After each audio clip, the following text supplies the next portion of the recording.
We're going to be poke pulling today. The tide's going to be a negative 2.7, almost a negative 3-foot tide, so the tide's going to be super low, and that's the perfect time to come out here and go do some poke pulling. I also brought my fishing pole with the swim bait to see if we can catch some bait, but I'm going to mainly be focusing on poke pulling today. And I'm gonna twist it up a little bit. I'm gonna use like natural bait, like the bait you find at the beach. It's like the little hermit crabs, the mussel, the limpets, and the uni that's inside the sea urchin, and we're gonna test those and see which one works better to catch fish here. I'm hoping to catch maybe 2 or 3 fish, and then we're gonna see which bait works better, so you guys don't have to spend money buying squid or anything like that. We all know squid would work like amazing, but I want to test this out. I want to see which one works better. So we're gonna go collect those right now. I'm gonna show you how I collect them. All right, guys. As you guys can see, the mussel here are super plentiful. So we just gotta collect maybe 5 or 6 of these. Oh well. They're tight on there. Let's go collect some of these right here for the bait. These are super nice, big ones right here. I think that's enough. So we got our first baits, which are the mussels. We're gonna use these right now.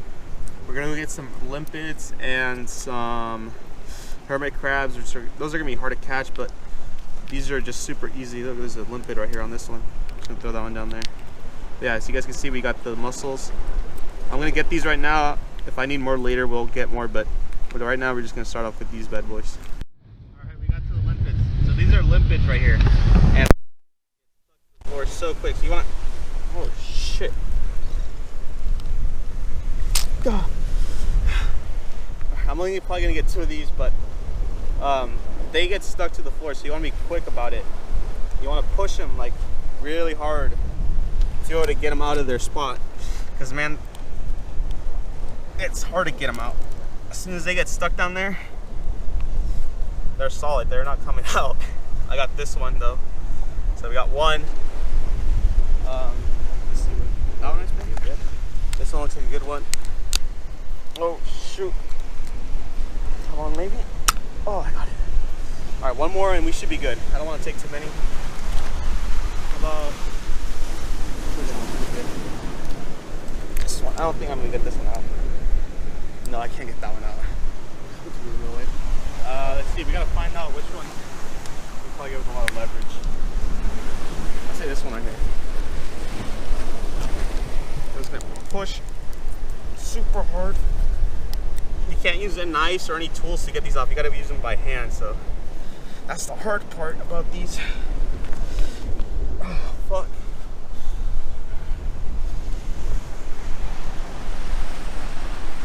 Yeah, I don't even know. How about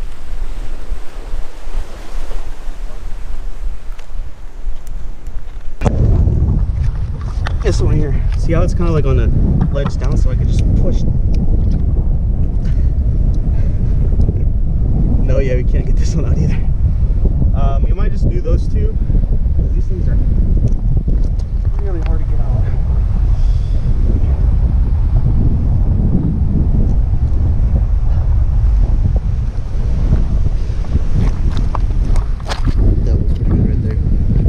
This one, last one, and then oh, that one came out right away. That one came out right away. All right, we got 3. That's all we need.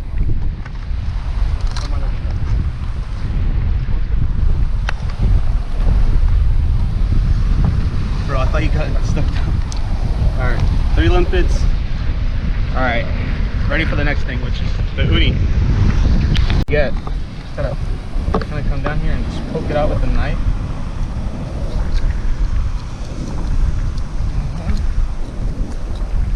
There we go. That's the uni right there, and the bait is inside of them, so we gotta crack these open to get the bait out. But we'll probably just get like 3 of these, because they usually have like 6 bait, like little bait things that we can use for one. So we're only gonna get like 2 of these. We don't need to get a lot. These are super invasive though. You could like keep 100. Like I think the back limit on these is like 40. I gotta check though. But these are super invasive, so you keep a lot of them. All right, guys, first. Then we're gonna try right here. But before I do, I want to show you guys my pole. It's just a long pole, fiberglass, and I have a coat hanger that I wrapped around with like a 2-inch leader attached to my hook. And that's all it is. It's pretty much all it is. You just gotta have a long stick with some sort of hanger and like the hook for your pole. So that's all you gotta do. And that's all you guys need to catch fish here. So we're gonna try this first spot right here.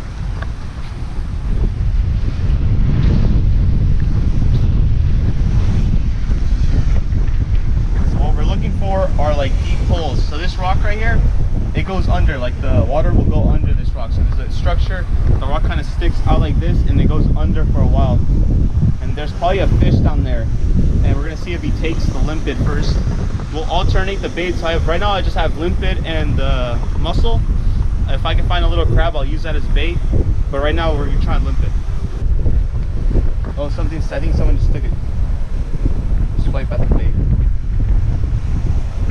We're like, it's probably like 2 or 3 feet back down there. Something's grabbing at it right now. I feel like small little bites right now at the limpet. Nothing big. I think it's a small eel or like a really small rockfish, but something right now is just taking little bites at the limpet. Let's see if I could bring them out a little bit just to see what they are.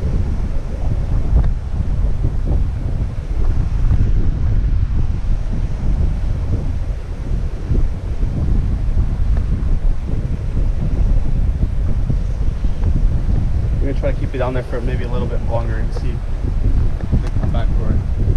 They're really small bites. Oh, there again. Super small bites. I'm guessing it's just a small eel or it's a really small rockfish. But whatever it is, it's definitely not worth keeping. So we're gonna move the spots just a little. My hook that I have is super small too. It's a really small live bait hook. And as you can see, it's super thick, so the fish won't be able to bend it. Super thick hook with this is a 30-pound leader.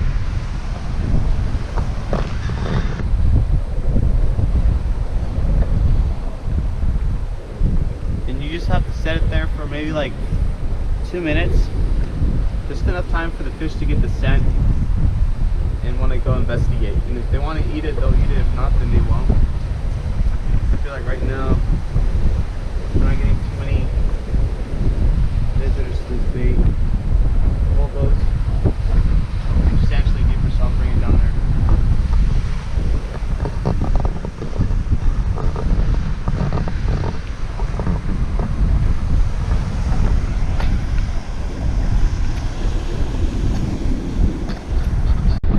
Nice spot. I found a little hole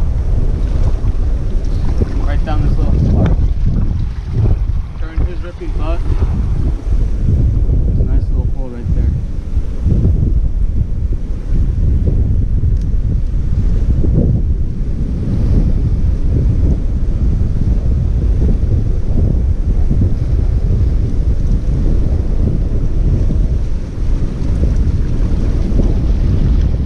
Yeah. Oh, I had an eel. I had an eel, guys. Hold on. Let me readjust. Make sure everything's good. The eel was biting onto it. Okay. Alright, we're gonna rebait up again. There's definitely something down there. I have the tip just barely exposed so he doesn't know he's biting onto the hook. These eels are smart as cats, so they'll know when there's like a hook there. We'll just wait for this water to calm down just a little bit. But there was a fish down there, so let's see. As soon as we catch this one, we're gonna switch up to mussel, and we're gonna test that out. But we're gonna come down here real quick. Oh yeah. Just go down there and let the fish, let them eat it, you know? I want them to eat the bait.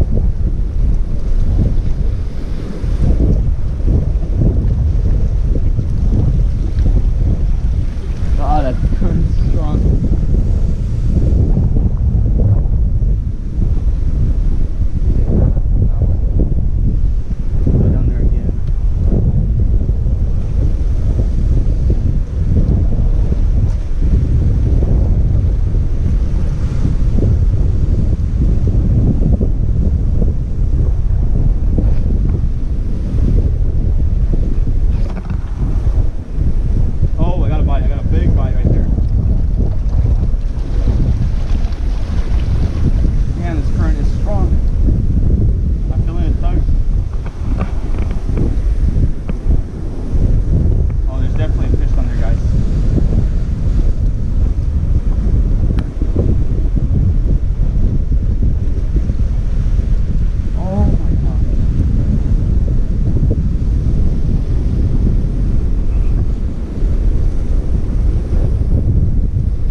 gonna go back. I will pursue the hunt for a fish on this low tide. All right, Robert, go back. Wait for me over there. I must not handle the camera and my fishing pole and my bait. This is all about just making sure you don't fall. I just don't want to fall down. Look how deep that is. That's probably 6-7 feet deep. Oh, I wish I brought my pole. I see a hole down there. That thing is deep down there, my guys.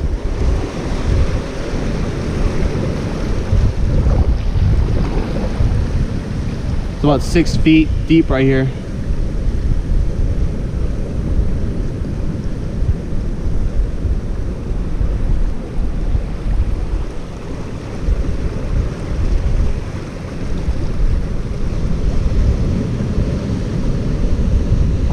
Look at the swells.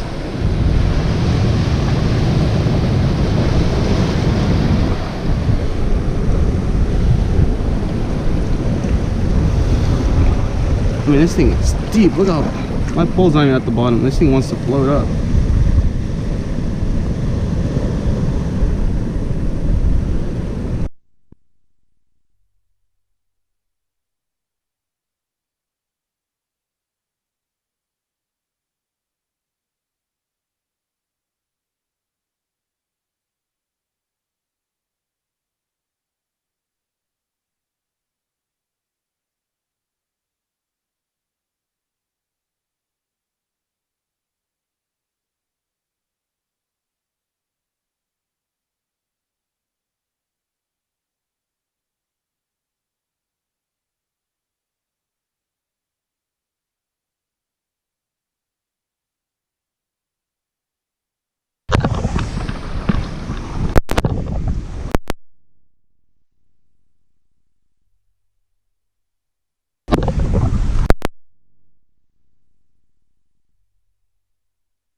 So while we were switching the batteries out, I ended up catching this little rockfish down there. I think he was the one that was taking my baits away.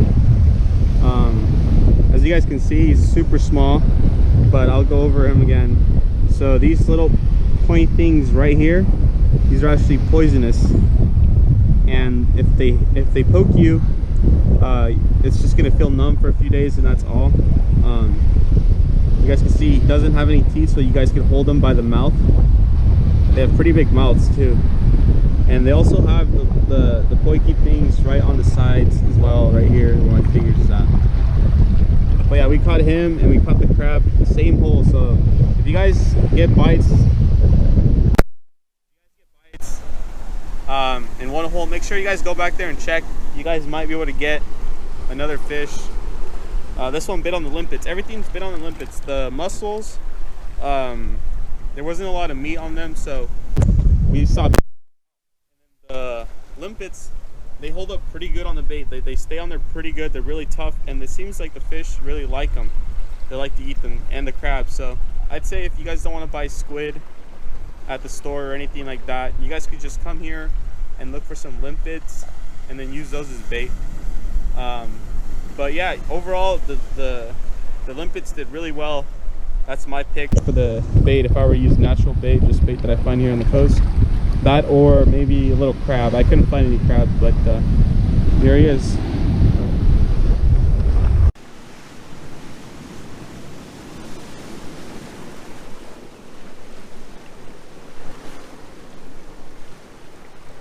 Yes, yes, yes.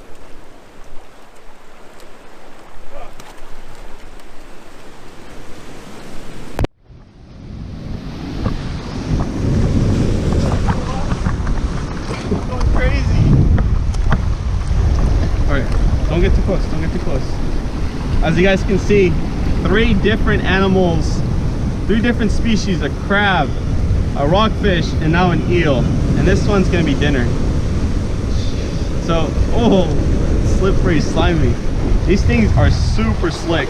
They're super slimy, and they typically always feed on kelp. But if you put like a piece of squid down there, or a piece of limpet, which is what he bit on, they're gonna come and take it. I mean, this is just amazing, like, wow. So we're gonna probably put this one out of his misery. We're gonna take the crab, and we're gonna take the eel home, and we're gonna let the rockfish go, because he's pretty small. This is a good size eating eel right here. Good size eating eel. Crazy how we can catch 3 different fish in one little hole. So yeah, we're gonna go put this eel away, and we're gonna go show you guys how we dispatch these eels. So when you guys want to get rid of this, kill these fish, come down here and just sever their spine like that. That way he stops moving, and it's easier to maneuver, because these things, they'll slide around and stuff on you, and it's gonna make it really hard for you to be able to handle them, because they're super slippery. And it's safer if you just do that, opposed to if you're trying to maybe gut it, you might cut yourself. So it's just safer to go like that and hold on to it. That's all I gotta do, guys. All right, guys. Well, you asked an interesting question. Hold on, put that aside. So this next day, I got home pretty late last night, so I really couldn't fillet this right now, but I'm gonna fillet it right now. Still in here, ice cold.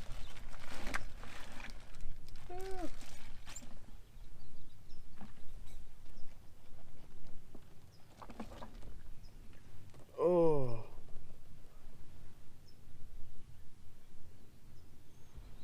Oh. Here she is. I'm gonna go get a hose. These are super slimy. Like, their skin just produces a lot of slime. But that's natural. Alright, so we're gonna fillet half of them today. But first I just wanna... So these things produce so much slime, it's just stupid. I mean, oh my god.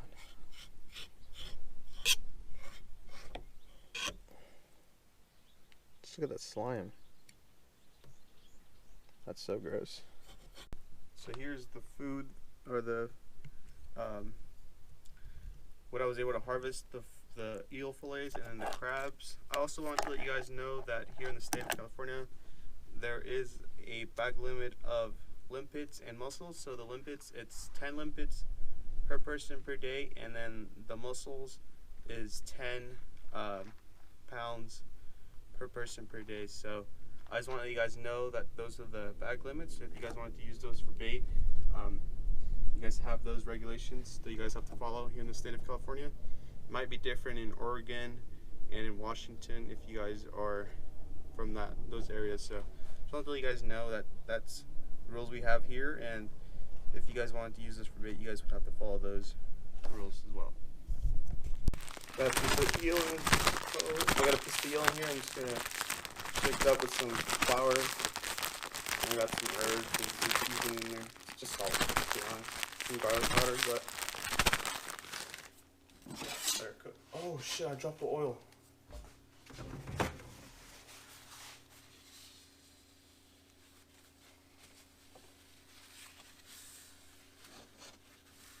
All right, we good.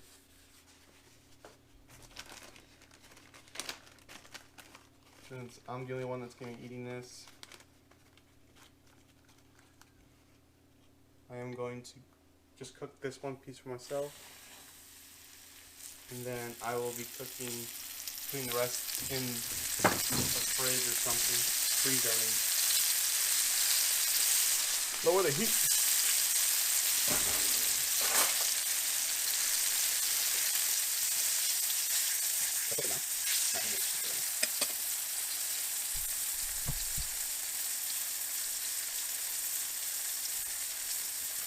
Okay, I'll flour all myself now.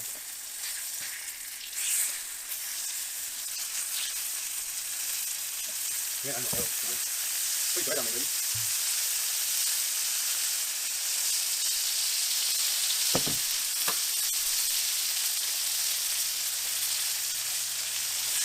Oh no.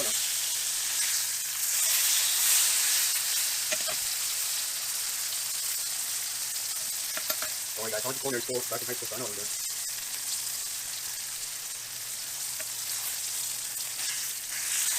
Look at that. Get closer to you guys. Almost done. Oh. Yeah, they just let it oil over the place. I keep on constantly cleaning. Here's the whole oil that spills out. I think she's done. Oh, yeah.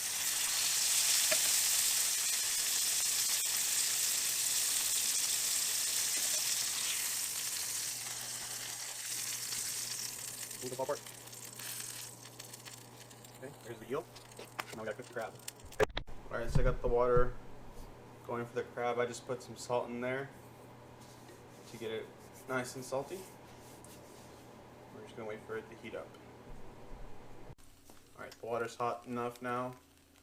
I got the crab, half the crab right here. I'm gonna put the other half in the freezer because I'm not gonna eat all of it.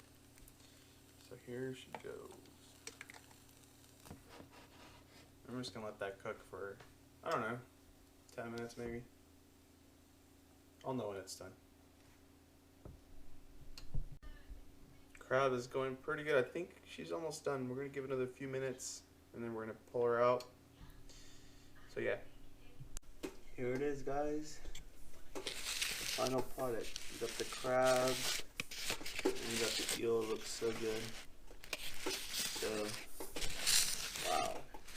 Aged perfectly. Make sure you guys like and subscribe.